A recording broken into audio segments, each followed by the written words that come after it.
Onu varken onlar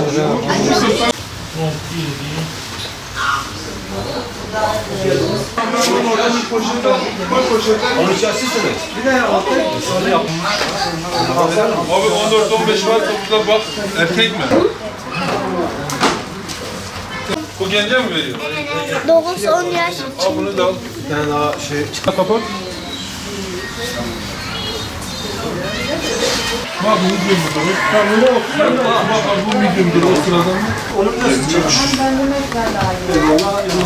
Bir dakika yürüyorsun o zaman. İstemezsen de yapalım. Yetimler Vakfı olarak her yıl yapmış olduğumuz gibi bu yıl da yetimlerimiz üşümesin adı altında bir bot projemiz vardır. Bugün itibariyle yardımlarımızı başlatmışız. Sizin desteklerinizle bizim yetimlere ulaşmamız daha da kolaylaşır. Bizim yetimlerimiz çok fazladır. Bizim gücümüz hepsine yeteri kadar yoktur.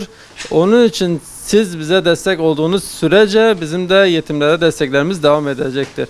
Daha fazla yetime ulaşabilmemiz için sizlerden destek bekliyoruz. Sizin desteklerinizle dünyadaki bütün yetimlere yardımları götürmek istiyoruz. Allah sizlerden razı olsun inşallah.